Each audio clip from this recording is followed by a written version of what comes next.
Hello everyone. So I've been wanting to share these thoughts that I've been sitting with for a while that feels really rich and alive for me. So I follow various teachers of different kinds of paths. We have the sort of more sciencey health, fitness world, and I'm very interested in a lot of what I'm learning from these people that are experts in those fields. We have the spirituality, the non-duality, the teachings that point to our true nature and the unity of love, the unity of God's will. We have astrology as well. And there's a space in my heart for all of it. And in fact, I find it's only in my heart. The thing that I'm very interested in, the thing that sort of inspires me, is the recognition that in all these different realms of teaching, we can say in these different kinds of knowledge communities and teachers, I often find, to use astrology as an example, that the topic of astrology is oftentimes seen as, let's say, amongst the science people, well, astrology is pseudoscience, and here are these scientific reports and studies that prove that it's just, a bunch of made-up ideas. Amongst many non-dual spiritual teachers, astrology will be seen as a typology that maybe has some sort of psychological use, but is also a space to disown self-responsibility or make our own projections. And even amongst astrologers, we have groups of astrologers or teachers that will look at particular astrological paths as, well, that's pseudo-astrology, or that's just sort of new agey or spiritual or made up. And it's just very easy in any system to regard any other system, or we can say any perspective that organizes and makes context out of life, that gives perspective, as invalid or unuseful. And I don't think it's necessary that we are embracing all perspectives. Really, there are too many perspectives to embrace. But the places where we actively feel to deny a perspective, in my view, is actually, in that very denial, a path that's defined that is yet to be realized, a path of expansion and realization yet to be understood and experienced.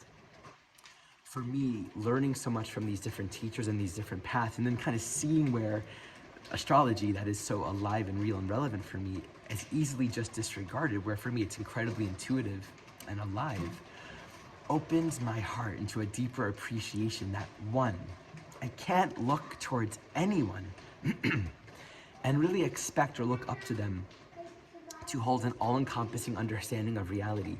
And thus, really, I can't look to anyone to say they can really understand my path and what's best for me. Because we are all going to have a unique perspective and a lens through which we're going to understand facets of reality and the systems that help us in that.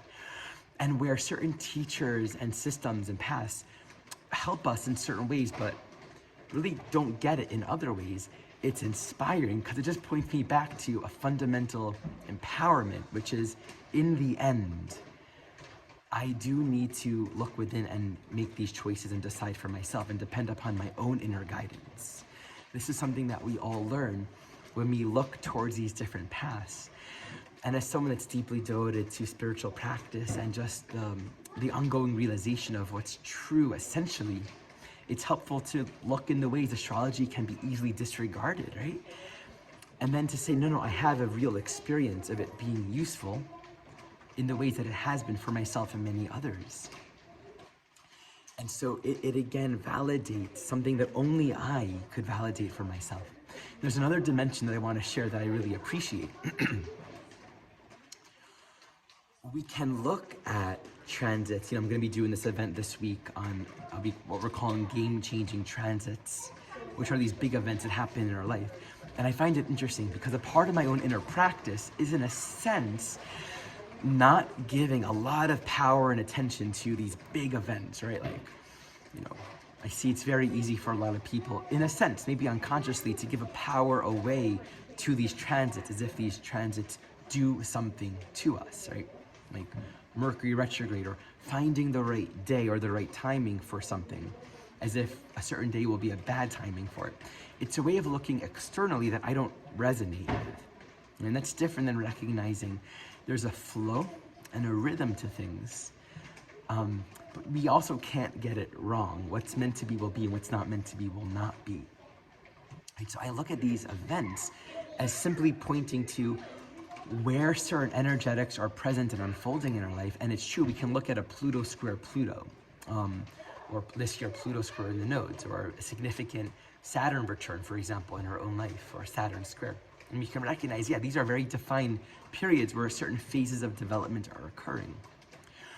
We can understand the archetype that it speaks to and learn a lot by objectifying it and internalizing that in our own life. And at the same time, to me, it's deeply important to be rooted in the perspective that no moment, no experience, no time is more meaningful than another. Both. I've shared this stream message that I received many times, and I received this earlier in the year. And it's been such a guiding light for me. I'm so grateful for this message. And it is, every experience is another angle through which to experience the unity of God's will. Every experience is another angle to experience and return to and understand, to reconnect with the unity of God's will, which is all the time, transcendent of time, in every experience, transcendent of experience. And it's because the truth itself is inside and it's eternal and it's always now. It's not defined or dependent on a certain experience. Any moment is the gateway to that. To hold that perspective, that appreciation, that awareness, simultaneous to also respecting the nuances of duality, the nuances, the phases, and the contours of life experience that have very different flavors.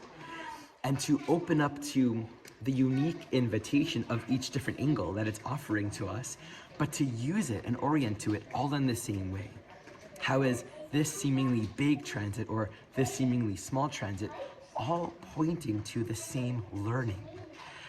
I mean, it's like,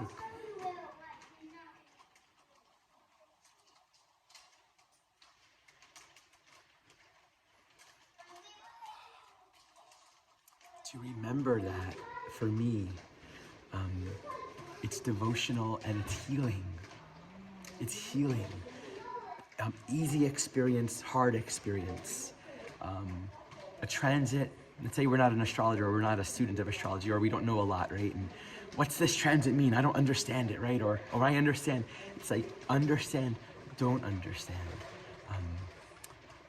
Something to be afraid of, something not to be, like whatever our mind is doing with something, whether it's hard, whether it's a Pluto experience that might take 18 months, whether we've internalized or learned from it yet or not, the teaching is the same. And that's where I say it's like we all have the same curriculum. The form that curriculum takes is different for each of us. And in a way, it's like the study of astrology also gives us that perspective that as a human being coming on Earth, there are certain like phases that are universal, like the baby experience, the human development experience, the brain physiology, the Saturn squares, the Jupiter return, the nodal oppositions, the nodal square, like these happen at certain ages, and we can study those things and appreciate, oh, this is like the template of the journey. You know, we can appreciate that facet of it. I mean, just being a father, I can look at these objective phases that happen for children in their development, and it's like, oh, we can appreciate that's a part of the template of this experience. And we can also appreciate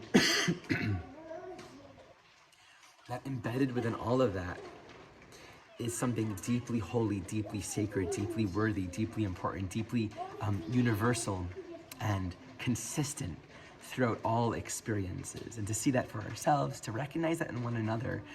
So it's almost a way of being open-minded and curious about the duality of learning, and to maintain within ourselves a ground of peace and stability that isn't changing, that isn't getting so excited and worked up, right? Just open to, what's this showing? How is this directing me inward in this unique way? Okay, thank you for watching.